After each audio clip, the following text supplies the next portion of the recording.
Hello student, कैसे हैं आप सब। एक बार पुनः शिव कोचिंग क्लासेस पर स्वागत है। उम्मीद करता हूं आप सब अच्छे होंगे, मस्त होंगे, बेहतर होंगे, आपकी पढ़ाई बेहतर चल रही होगी बच्चों।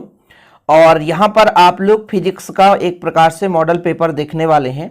हाफ ईयरली एग्जाम आपका दिसंबर में होगा बच्चों। एमपी बोर्ड के बच्चों के लिए स्पेशल है ये जो वीडियो है, एमपी बोर्ड के बच्चों के लिए है। ओके, एमपी बोर्ड के बच्चों के लिए स्पेशल है, इसलिए आप लोग परेशान मत होना। दूसरे स्टेट के बच्चे यहां से क्वेश्चन तैयार कर सकते हैं, ऑब्जेक्टिव क्वेश्चन देख सकते हैं, प्रश्न देख सकते हैं। बाकी ये स्पेशल हाफ ईयरली के लिए यहां पर मॉडल पेपर आप लोगों के लिए बनाया गया है। यहां पर देखिए बच्चों, जो आपको एक प्रकार से सेट पेपर है जो प्रोवाइड किया जा रहा है, ये बिल्कुल सिमिलर बोर्ड एग्जाम के जैसे ही रहेगा। और हम आपको निरंतर प्रैक्टिस कराएंगे। जितना आप प्रैक्टिस कर लोगे उतना ही अच्छा होगा। और अभी आप इसको तैयार कर लें, इससे कहीं ना कहीं आपको हाफ ईयरली में भी मदद मिलने वाला है, साथ में आपका बोर्ड एग्जाम तो है ही है। तो चलिए शुरू करते हैं बच्चों। यहाँ पर फटाफट ऑब्जेक्टिव क्वेश्चन रिवीजन करेंगे। जो भी बच्चे अभी नए हैं चैनल को सब्सक्राइब कर लें। और ये हमारा जो मॉडल पेपर है वो टेलीग्राम में मिलेगा, शिव कोचिंग क्लासेस के नाम से टेलीग्राम है। या डिस्क्रिप्शन पे मैं व्हाट्सएप ग्रुप का जो चैनल बना हुआ है उसका लिंक दे दूंगा, वहां पे आप ज्वाइन कर लेना। व्हाट्सएप ग्रुप का जो हमारा चैनल है बच्चों, वो आपको वहां पे ज्वाइन करने को मिल जाएगा। आपको डिस्क्रिप्शन पे सारे लिंक मिल जाएंगे। ओके, चलिए शुरू करते हैं फटाफट। यहाँ पर देखिए, पहले टाइप कैसे क्वेश्चन बनेगा भैया। 1 से 5 तक वस्तुनिष्ठ है, फिर 2 अंक वाले, फिर 3 अंक वाले, फिर 4 अंक वाले।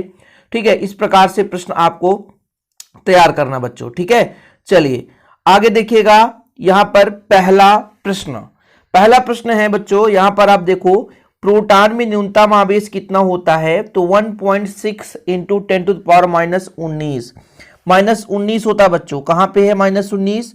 1.6 × 10 घाते -19, जहां पे -19 होगा तो ऑप्शन नंबर सेकेंड है बच्चों। ठीक है, 10 घाते -19 कहां पे है, तो ये है 1.6 × 10 घाते -19।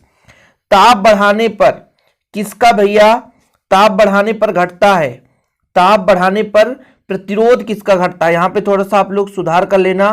प्रतिरोध किसका घटता है, प्रतिरोध, ताप बढ़ाने पर प्रतिरोध किसका घटता है, तो अर्धचालक का बच्चों। किसका, अर्धचालक का। वेबर प्रति मीटर स्क्वायर किसका मात्रक है, वेबर प्रति मीटर स्क्वायर बताना है, किसका मात्रक है बताइए। ध्रुव प्राबल्य का, चुंबकीय फ्लक्स का, चुंबकीय क्षेत्र की तीव्रता का। वेबर प्रति मीटर स्क्वायर तो चुंबकीय क्षेत्र की तीव्रता का मात्रक है, सेकेंड नंबर हो जाएगा। संयुक्त सूक्ष्मदर्शी में नेत्र की फोकस दूरी अवदर्शक से फोकस दूरी से क्या होता है।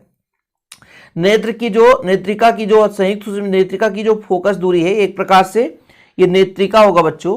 क्या है, नेत्रिका। नेत्रिका की फोकस दूरी अवदर्शक की फोकस दूरी से थोड़ी सी अधिक होती है, तो option number A is the right answer हो जाएगा। प्रकाश के व्यतिकरण में ऊर्जा, चलिए प्रश्न क्रमांक 5 देखिए। प्रकाश के व्यतिकरण में ऊर्जा क्या होती है, नष्ट हो जाती है, पुनर्वितरित हो जाती है, उत्पन्न हो जाती है, इनमें से कोई नहीं। बताओ भाई साहब, क्या हो जाती है।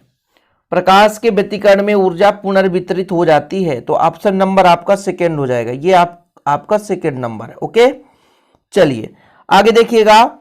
एक कण का द्रव्यमान m तथा वेग v है, इससे संबंध में डी ब्रॉगली का तरंगदैर्घ्य का समीकरण, मतलब लैम्डा बराबर कितना होता है, h/p।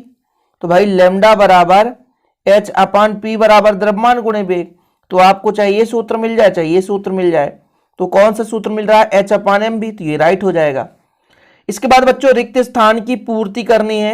यहां पर आप देखिए, प्रकाश इलेक्ट्रॉन की गतिज ऊर्जा आपतित प्रकाश की किस पर निर्भर करती है बच्चों, तो आपतित प्रकाश की आवृत्ति पर निर्भर करती है। किस पर, आवृत्ति पर। लिख लो आप लोग। विद्युत चुंबकीय तरंग है, बताओ भाई साहब। विद्युत चुंबकीय तरंग एक प्रकार से अनुप्रस्थ तरंग होती है। कैसी तरंग होती है, अनुप्रस्थ तरंग होती है।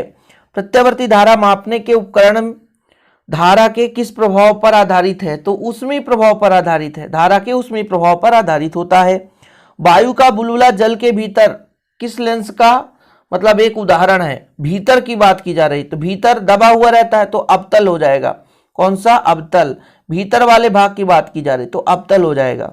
ठीक है बच्चों, आगे देखिएगा।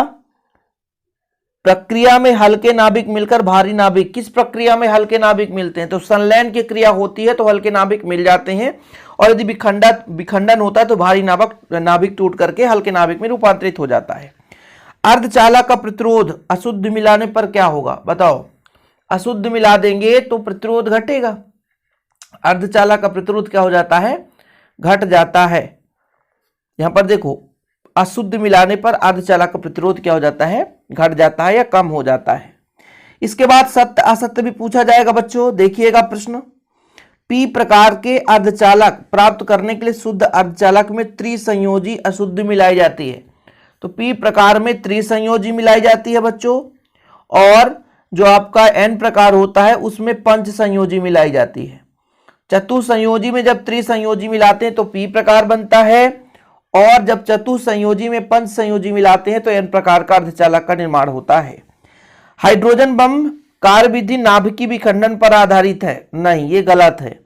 ये होता है बच्चों नाभिकीय संलयन पर आधारित होता है। फोटान का विराम द्रव्यमान शून्य होता है, बिल्कुल सत्य है। किसी आवेशी चालक का विभव चालक के पदार्थ की प्रकृति पर निर्भर करता है, तो असत्य है। ये कैसा बच्चों, असत्य है। इसके बाद चालक का विशिष्ट प्रतिरोध चालक की लंबाई और अनुप्रस्थ परिच्छेद के क्षेत्रफल पर निर्भर करता है, तो ये गलत है, ये नहीं करता। ठीक है, चलिए आगे देखते हैं बच्चों। ये आपका असत्य हो गया दोनों। इसके बाद यहां पर सही जोड़ी देखिए, फिर एक वाक्य में उत्तर आ जाएगा। किरचॉफ से संबंधित नियम बताओ। देखो पहले आप लोग समझो बायो-सेवर्ट का नियम। बायो-सेवर्ट का नियम ये है बच्चों, dB बराबर म्यू 0/4 आइडियल साइन थीटा बटे आर स्क्वायर। ओके, यहां तक क्लियर है। फिर किरचॉफ का जो नियम है, पहला नियम किस पर आधारित है और दूसरा नियम, भाई यहां पर देखिए किरचॉफ का विद्युत धारा संबंधित नियम कौन सा नियम होगा, विद्युत धारा और द्वितीय नियम दोनों बताइए। तो पहले का जो होगा बच्चों, पहला जो नियम होता है विद्युत धारा, वो आवेश संरक्षण पर आधारित होता है। तो पहला जो हो जाएगा वो आवेश संरक्षण पर आधारित होगा। जो दूसरा होगा बच्चों वो ऊर्जा संरक्षण पर आधारित हो जाएगा। दूसरा जो हो जाएगा वो ऊर्जा संरक्षण पर हो जाएगा। 3 मिल चुके हैं। इसके बाद भाई साहब जो ट्रांसफार्मर होता है वो अन्योन्य प्रेरण के सिद्धांत पर कार्य करता है, सही है कि नहीं। और चल कुंडली धारा मापी, धारा का चुंबकीय प्रभाव, धारा का चुंबकीय प्रभाव हो जाएगा। ठीक है, इसके बाद बच्चों यदि धारती प्रतिघात की बात की जाए, धारती प्रतिघात, तो आपका हो जाएगा ये 1/2πfc। ठीक है, 1/ωc होता है, ओमेगा का 2πf हो जाएगा, यहाँ पर 2πf हो गया। इसके बाद आपका एक वाक्य में उत्तर है। एक वाक्य में उत्तर बच्चों, किस बायस में पीएन संधि डायोड का प्रतिरोध अधिक होता है, तो पश्च बायस में। पश्च बायस में प्रतिरोध अधिक होगा, इसलिए भैया पश्च बायस यानी पीछे की ओर कम मात्रा में प्राप्त होना, अग्र बायस में प्रतिरोध कम होता है। यदि प्रतिरोध अधिक है तो पश्च बायस है। प्रकाश विद्युत उत्सर्जन के लिए कौन सी धातु प्रयुक्त होती है, प्रकाश विद्युत उत्सर्जन के लिए मुख्य रूप से क्षारीय धातु जैसे सोडियम लैंप का प्रयोग करते हैं। किस लेंस की क्षमता धनात्मक होती है, उत्तल लेंस की क्षमता धनात्मक होती है। व्यतिकरण के लिए किस प्रकार का प्रकाश स्रोत आवश्यक होता है, व्यतिकरण के लिए बताओ, तो भैया वो कला संबद्ध स्रोत होना चाहिए। ठीक है, विस्थापन धारा किस प्रकार से उत्पन्न होती है, समय परिवर्तनीय विद्युत क्षेत्र के प्रभाव के कारण, मतलब समय परिवर्तन हो और विद्युत क्षेत्र का प्रभाव जब होगा तो वहां पर विस्थापन धारा उत्पन्न होगी। ओके बच्चों, इस प्रकार से हमारा ये जो ऑब्जेक्टिव वस्तुनिष्ठ और रिक्त स्थान सही विकल्प ये खत्म हो चुका है। बाकी ये जो हमारा एक प्रकार से भौतिक विज्ञान का मॉडल पेपर है और हाफ ईयरली के लिए बहुत ही स्पेशल है, आप लोग तैयार कर लेना। आगे प्रश्न का आप स्क्रीनशॉट ले सकते हैं बच्चों, और बाकी आगे और ऐसे मॉडल पेपर आपको हम लाके प्रोवाइड करेंगे। अब ये ऑब्जेक्टिव क्वेश्चन है, आप लोग यदि कहोगे तो भाई साहब इनके मैं प्रश्न का भी आंसर आपको प्रोवाइड कर दूंगा बढ़िया समझा करके, ताकि रट्टाफिकेशन वाली बात नहीं रहेगी और आप लोगों को ऐसा बीच बीच में वीडियो मिलता रहेगा जिससे आप लोगों को प्रॉब्लम भी नहीं हो सकेगी।